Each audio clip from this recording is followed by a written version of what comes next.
Recently, a politician passed remarks against the Prophet Muhammad, peace be upon him. Muslims have expressed their anger at the incident and demanded retribution.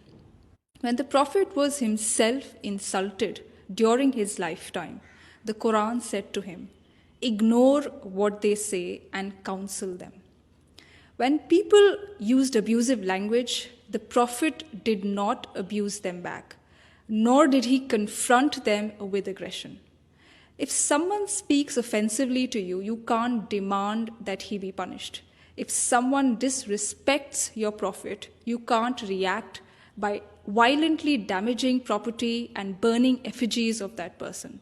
If someone has hurt your religious sentiments, you can't react by raising angry slogans on the street and pelting stones at people. If we do this, we are doing something non-prophetic in the name of the Prophet. You can't demand that hate be stopped by spreading further hate. This is why the Prophet has said, God does not wipe out evil with evil. God wipes out evil with good. In Islam, abuse of the Prophet or blasphemy does not invite physical punishment, not even an apology. The Quran clearly states that prophets were sent to every town, but people ridiculed every prophet who came to them. But nowhere does the Quran prescribe punishment against such verbal attacks. This is because people have the freedom to say whatever they want to say. God has not given anyone the right to place curbs on this freedom.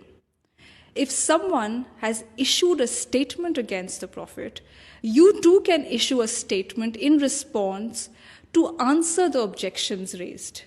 The Quran at no place states that if someone abuses or ridicules the Prophet, you should stop him from doing so. And if he does not stop, you should demand that he be arrested or beheaded.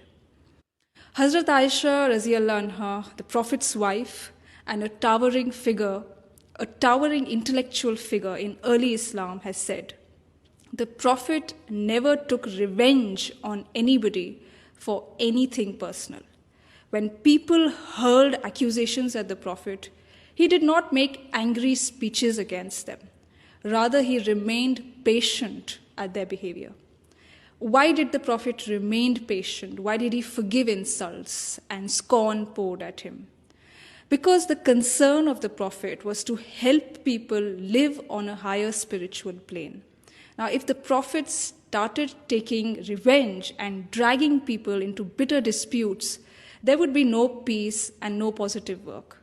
So to help people discover God and attain spiritual enlightenment, the Prophet did everything possible to prevent society from becoming a jungle of hate and violence.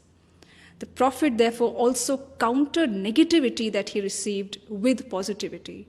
And he famously said, "Forgive those who wrong you and do good to those who harm you."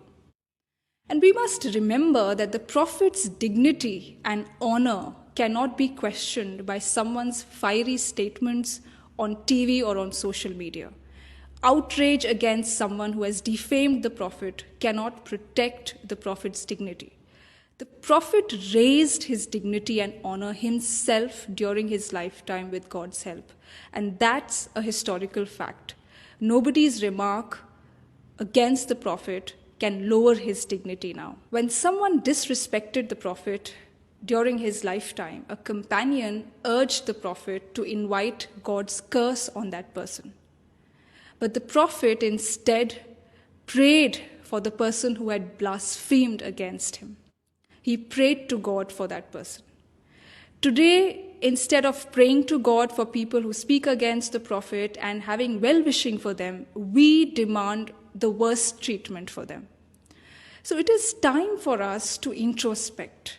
Is the Prophet's honor and legacy protected by pouring our outrage on social media and on the streets, or by following his teachings in our own life? The Prophet has taught us that there is higher dignity in rising above defamatory comments and defamatory statements.